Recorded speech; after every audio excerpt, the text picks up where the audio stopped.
everybody, welcome back to Salvaged by Sammy. I'm Samantha Stoddard, and today I am going to be discussing how I ruined a $1,300 dresser. This dresser I was working on was supposed to be a custom piece for a client.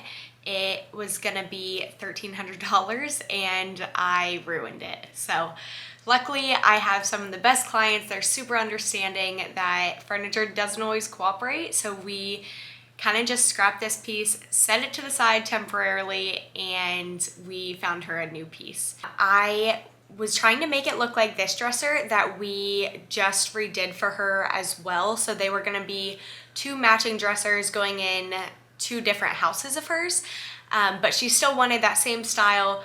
So the first one turned out perfect, it was beautiful, but the second one, the shadowing from the frames that used to be on there wouldn't go away, so I tried to sand down a little bit further, ended up sanding through the veneer, tried to patch the veneer, then stain it. That didn't work.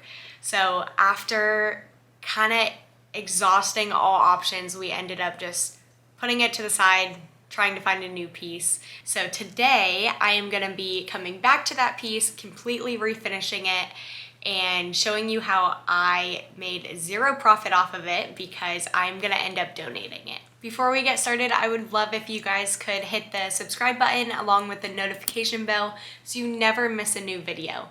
Let's get started. The original goal for this dresser was to be completely sanded down. The top left drawer is kind of the color that I wanted, but as you can see, it's super mismatched colored. You can see where I tried to patch it and that didn't work. And then the drawer up on the right that I'm about to sand is where I tried to lay new veneer, but that didn't work either. After removing the veneer that I tried to patch this drawer with, there was a lot of glue and residue left over, so I sanded it down with 100 grit sandpaper and then went over the entire piece with a 220 grit sandpaper to smooth the entire thing out prior to painting. You can see in the bottom left corner where I tried to use my veneer touch-up kit to kind of blend out the sanded through veneer. I tried to stain over top, that didn't work either. So while I'm sanding, I'm also just removing all of that paint.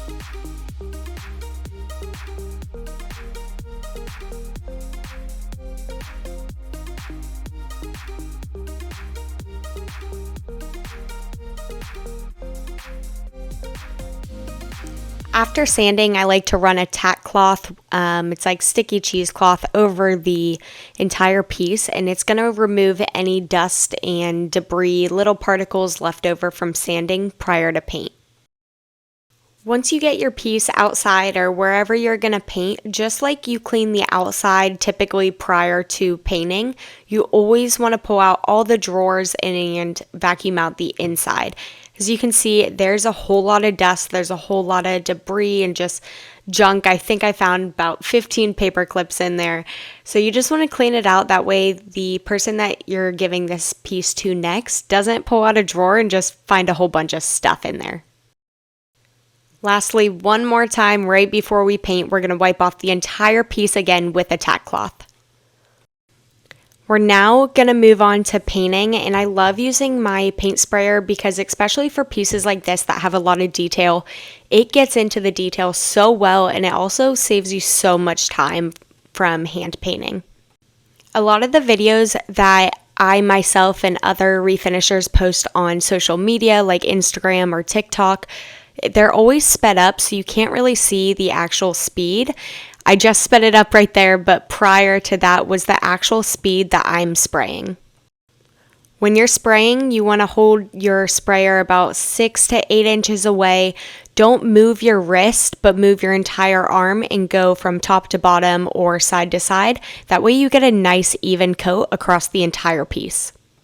If you're interested in learning more about spraying, I am going to be doing an entire spraying video with HomeRite. They are going to be giving away a paint sprayer as well, so make sure to subscribe so you don't miss that video coming in a couple weeks. Next, we're going to fill all of our dents and nicks with DAP plastic wood. This is by far my favorite wood filler to use. You can get it on Amazon, Home Depot, Lowe's, any major home improvement stores, but it's really easy to work with and very, very easy to clean up as well. I chose not to prime this piece because it was already completely sanded down, so I didn't need primer for adhesion, and this piece wasn't going to bleed through.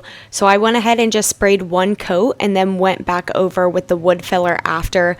One of my favorite things to do is to wood fill after your first coat of paint or your first coat of primer, because it really makes the dents and the nicks stand out that you might not see when they're blended in with just the raw wood. Once all of our wood filler is dry, I'm going to go back over it again, the entire piece, with 220 grit sandpaper.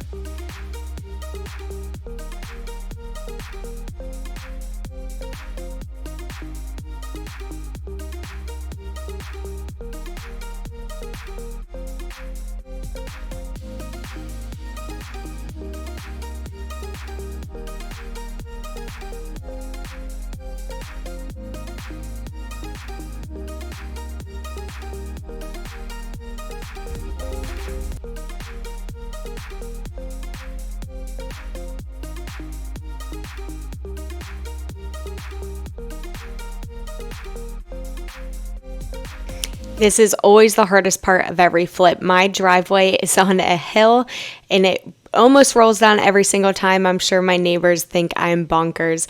But before doing our second coat of paint, we're going to wipe this baby down with a tack cloth again. Make sure to put on your respirator for protection and then add on your second coat of paint. I usually like to do this coat a little bit thicker or heavier than the first coat.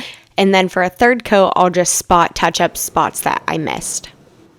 I always get asked how I touch up the edges afterwards when I paint with the drawers in. So this is how I do it. I just take a small sponge brush and paint the tops and the sides of the drawers. One of the final steps in any furniture flip is to add a top coat. Top coats are going to just protect your piece a little bit more, add some shine. I like to use a satin finish, which is what this is, and also makes your piece more durable. Varathane's water-based polyurethane is a super durable top coat. It's one of my favorites.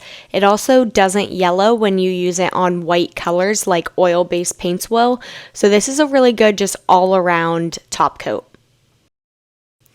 The final step in any furniture flip is to add on the hardware, whether you're adding new hardware, keeping the old hardware on there, or just updating it with spray paint or rub and buff, or bringing it back to its original color with some Barkeeper's Friend. Here's a reminder of what this piece looked like right after I ruined it, and here is the final result.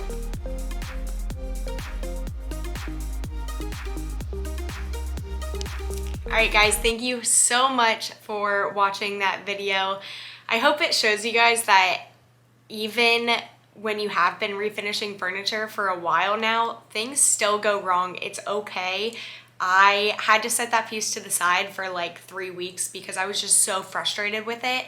I spent probably a full week just sanding it down to raw wood, so then to put paint on it after that was a little bit heartbreaking, but I'm really excited for the family that this piece is going to go to, and I just hope that they can use it to lift their spirits.